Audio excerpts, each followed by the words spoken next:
നമസ്കാരം. 2026 ഓഗസ്റ്റ് 1 മുതൽ ഓഗസ്റ്റ് 31 വരെ, അതായത് കർക്കിടകം 16 മുതൽ ചിങ്ങം 15 വരെ മകരക്കൂറുകാർക്ക് എന്തൊക്കെ ഫലങ്ങളാണ് ഉണ്ടാവുന്നത് എന്നാണ് ഇവിടെ പറയുന്നത്. ഓഗസ്റ്റ് മാസത്തിലെ ഗ്രഹനില പരിശോധിക്കാം. രവി മാസാരംഭത്തിൽ കർക്കിടകത്തിലാണ്. ഓഗസ്റ്റ് 17 സ്വന്തം ക്ഷേത്രമായ ചിങ്ങത്തിലേക്ക് മാറി വരികയാണ്. കുജൻ ഇടവത്തിലും ആഗസ്റ്റ് 2 മിഥുനത്തിലേക്കും മാറുകയാണ്. ബുധൻ മാസാരംഭത്തിൽ സ്വന്തം ക്ഷേത്രമായ മിഥുനത്തിലും 5 കർക്കിടകത്തിലേക്കും 22 ചിങ്ങത്തിലേക്കും മാറി വരുന്നു. ശനി മീനത്തിലാണ്. രാഹു കുംഭത്തിലും കേതു ചിങ്ങത്തിലുമാണ്. വ്യാഴം അതിൻ്റെ ഉച്ചരാശിയായ കർക്കിടകത്തിലാണ്. ശുക്രൻ അതിൻ്റെ നീചരാശിയായ കന്നിയിലുമാണ്. കുജൻ 2 ശത്രുക്ഷേത്രത്തിലേക്കാണ് മാറുന്നത്. എന്നാൽ ബുധൻ ഇപ്പോൾ സ്വന്തം ക്ഷേത്രത്തിൽ നിൽക്കുകയും 5 ശത്രുക്ഷേത്രത്തിലേക്ക് മാറുകയും 22 വീണ്ടും ബന്ധുക്ഷേത്രത്തിലേക്ക് വരികയുമാണ്. മറ്റുള്ള ഗ്രഹങ്ങൾ ഈ സമയത്ത് മിത്രക്ഷേത്രത്തിലുമാണ്. ഉത്രാടം മുക്കാല്, അതായത് അവസാനത്തെ 3 പാദം, തിരുവോണം, അവിട്ടം ആദ്യത്തെ 2 പാദം അടങ്ങിയ മകരക്കൂറുകാർക്ക് 2026 ഓഗസ്റ്റ് മാസം എന്തൊക്കെ ഫലങ്ങളാണ് ഉണ്ടാവുന്നത് എന്നാണ് ഇവിടെ പറയുന്നത്. ജോലി സംബന്ധമായി പറയുകയാണെങ്കിൽ ഒരു സമ്മിശ്ര ഫലമാണ് ഈ മാസം അവർക്ക് പ്രതീക്ഷിക്കാവുന്നത്. ഗുണദോഷങ്ങൾ ഉണ്ടാവുന്ന ഒരു സമയമാണ്. പ്രൊമോഷൻ ആഗ്രഹിക്കുന്നവർക്ക് അതിൽ ചെറിയ തടസ്സങ്ങൾ ഉണ്ടാകുവാൻ സാധ്യതയുണ്ട്. വരുമാന വർധനവിലും കാലതാമസം ഉണ്ടാകുവാൻ സാധ്യതയുണ്ട്.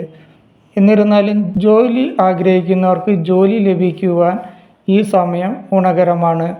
മേലധികാരികളിൽ നിന്നും അനുകൂല നിലപാട് ഉണ്ടായിക്കൊള്ളണമെന്നില്ല. സഹപ്രവർത്തകരും അനുകൂലമാകുന്ന ഒരു സമയമല്ല. അതുകൊണ്ട് തന്നെ ജോലിയിടങ്ങളിൽ വളരെ ശ്രദ്ധിക്കേണ്ട സമയം കൂടിയാണ്. ധനപരമായി പറയുകയാണെങ്കിൽ ചെലവ് വർദ്ധിക്കുന്ന ഒരു സമയമാണ്. വരുമാനത്തിനനുസരിച്ച് ചെലവും ഉണ്ടാവുന്നത് കൊണ്ട് തന്നെ ധന ഇടപാടുകളിൽ ജാഗ്രത പുലർത്തേണ്ട ആവശ്യമുണ്ട്.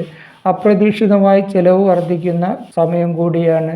കുടുംബ സംബന്ധമായി പറയുകയാണെങ്കിൽ ഗുണദോഷ സമ്മിശ്രമാണ്.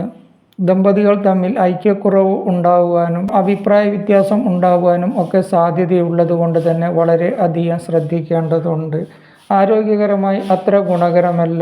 ചെറിയ അസുഖങ്ങൾ ഉണ്ടാകുവാൻ സാധ്യതയുണ്ട്. ജീവിതശൈലി രോഗങ്ങൾ, BP പോലെയുള്ള രോഗങ്ങൾ, ഉദര സംബന്ധമായ രോഗങ്ങൾ ഒക്കെ ഈ സമയത്ത് ഉണ്ടായി എന്ന് വരാം. അതുകൊണ്ട് വളരെയധികം ശ്രദ്ധിക്കേണ്ട ഒരു സമയമാണ്. പ്രണയിക്കുന്നവർക്ക് സമ്മിശ്രമായ ഫലമാണ്.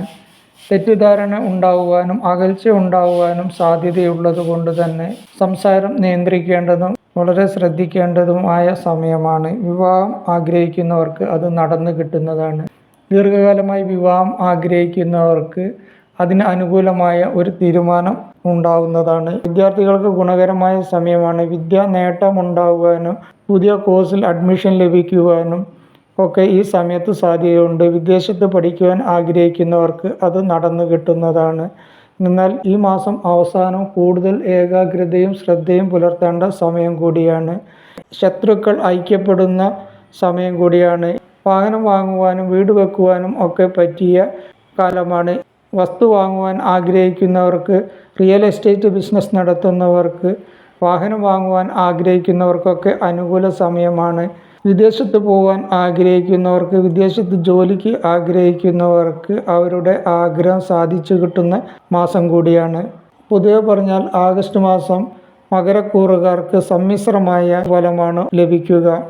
ഇവർക്ക് ദോഷഫലങ്ങൾ കുറഞ്ഞു കിട്ടുന്നതിനു വേണ്ടി ശിവക്ഷേത്ര ദർശനം നടത്തുന്നതും വഴിപാട് ചെയ്യുന്നതും വിഷ്ണു ക്ഷേത്ര ദർശനം നടത്തുന്നതും ഹനുമാൻ ചാലിസ ജപിക്കുന്നതും വിഷ്ണു സഹസ്രനാമം ജപിക്കുന്നതും ഒക്കെ ഈ സമയത്ത് ഗുണകരമായിരിക്കും.